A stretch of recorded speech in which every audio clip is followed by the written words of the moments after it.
आइए समझते हैं एसिंक्रोनस रिक्वेस्ट रिप्लाई पैटर्न। तो ये पैटर्न आपको क्यों समझना ज़रूरी है? मान लीजिए क्लाइंट एक रिक्वेस्ट सेंड कर रहा है सर्विस को। सर्विस उस रिक्वेस्ट को प्रोसेस करने के लिए कुछ ज़्यादा टाइम लगा रहा है। मान लीजिए ये टाइम मिनट्स या आवर्स में है। तो जब तक ये प्रोसेसिंग कर रहा है सर्विस, तब तक क्या क्लाइंट को वेट करना चाहिए कि कब मुझे सर्विस रिस्पॉन्ड करेगा और मैं कब आगे का काम करूँगा?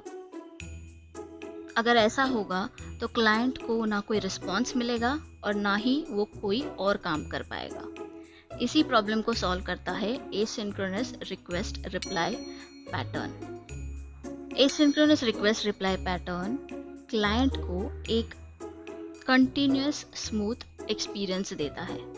तो इस वीडियो में समझेंगे एसिंक्रोनस रिक्वेस्ट रिप्लाई पैटर्न। इस डिज़ाइन पैटर्न को समझने से पहले एक चीज़ समझनी ज़रूरी है, वो है HTTP स्टेटस कोड। अगर आप एक एक्टिव वेब डेवलपर हो तो आपको ये स्टेटस कोड पता होने ही चाहिए। ये वेब डेवलपमेंट में स्टैंडर्ड्स है। आइए समझते हैं इन 3 स्टेटस कोड को। सबसे पहला स्टेटस कोड है 202। 202 स्टेटस कोड का मतलब है रिक्वेस्ट को एक्सेप्ट कर लिया गया है। फिर आता है HTTP स्टेटस कोड 200।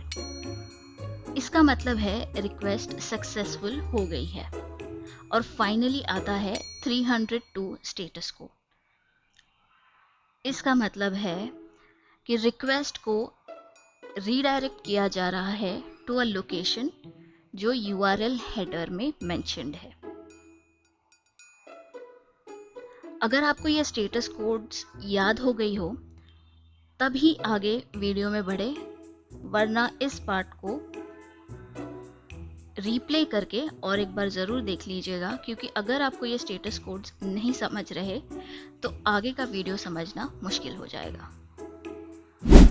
अब इन्हीं स्टेटस कोड्स को यूज़ करके समझेंगे asynchronous request reply design pattern को। ये एक सीक्वेंस डायग्राम है जिसके मदद से इसको हम समझेंगे। सबसे पहला सीक्वेंस है क्लाइंट, दूसरा है API एंडपॉइंट, तीसरा है स्टेटस एंड चौथा है रिक्वेस्ट URI।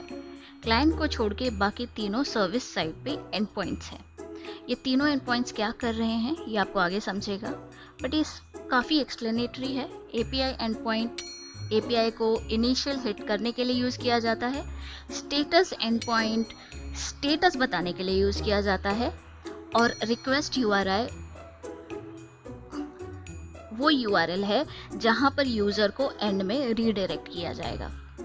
तो सबसे पहले क्लाइंट भेजता है पोस्ट रिक्वेस्ट API एंडपॉइंट को, एंड API एंडपॉइंट HTTP 202 यानी मैंने रिक्वेस्ट को एक्सेप्ट कर लिया है, ये रिस्पॉन्स क्लाइंट को भेजता है। जैसे ही पोस्ट रिक्वेस्ट भेज दिया गया था, API एंडपॉइंट ने अपनी प्रोसेसिंग स्टार्ट कर दी थी, बट उसने स्टिल क्लाइंट को ये बता दिया कि हमने प्रोसेसिंग एक्सेप्ट कर ली, ये रिक्वेस्ट आपकी एक्सेप्ट कर ली है एंड प्रोसेसिंग स्टार्ट कर लिया है। उसके बाद client on regular intervals gate request भेजते रहेगा स्टेटस एंडपॉइंट को, ये फिगर आउट करने के लिए कि प्रोसेसिंग ख़त्म हुई या नहीं। स्टेटस एंडपॉइंट्स जब जब क्लाइंट गेट करेगा, रिस्पॉन्स में क्लाइंट को बताएगा कि सब ठीक चल रहा है या नहीं। HTTP 200 means status okay, right. इसका मतलब स्टेटस एंडपॉइंट क्लाइंट को बता रहा है कि प्रोसेसिंग अभी भी चालू है। जब HTTP 200 स्टेटस एंडपॉइंट रिस्पॉन्स भेजता है क्लाइंट को, इसका मतलब वो क्लाइंट को बता रहा है कि प्रोसेसिंग अभी चालू है। ऐसे कंटिन्यूस रिक्वेस्ट क्लाइंट भेजते रहेगा।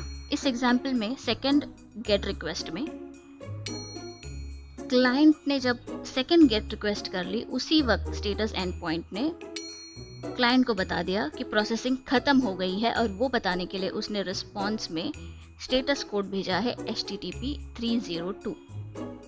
यानी स्टेटस एंडपॉइंट बोल रहा है मेरी प्रोसेसिंग ख़त्म हो गई है, अब आप यूज़र को रीडायरेक्ट कीजिए इस URL पे। URL आपको हेडर में मिल जाएगी। उसके बाद क्लाइंट, सिंस 302 उसको मिला है रिस्पॉन्स, क्लाइंट रीडायरेक्ट हो जाता है to the request URL that is in the header, and उसका response request URI HTTP status code 200 response में देती है। इसका मतलब उस URL को हिट करने के बाद आपको रिस्पॉन्स उसी वक्त मिल जाता है, क्योंकि प्रोसेसिंग ऑलरेडी बीच में हो गई है। यही है रिक्वेस्ट रिप्लाई पैटर्न। तो आप यहाँ देख पाते हो कि जैसे ही क्लाइंट ने रिक्वेस्ट भेजी, उसका रिस्पॉन्स या प्रोसेस, उसका प्रोसेस ख़त्म होने तक क्लाइंट वेट नहीं कर रहा। क्लाइंट को पता लग गया है कि रिक्वेस्ट API एंडपॉइंट को मिल गई है with the help of status code HTTP 202, and उसके बाद वो प्रोसेसिंग करके, जब भी उसका प्रोसेसिंग ख़त्म हो जाएगा, रिस्पॉन्स दे देगा क्लाइंट को with 302, and client can connect to the URL which has been the response URL, जहाँ पर रिस्पॉन्स स्टोर्ड होगा वो URL पे क्लाइंट चला जाएगा। सो यही है request reply design pattern. I hope आपको ये समझा हो। अब समझते हैं इस डिज़ाइन पैटर्न को आपको कब इस्तेमाल करना चाहिए।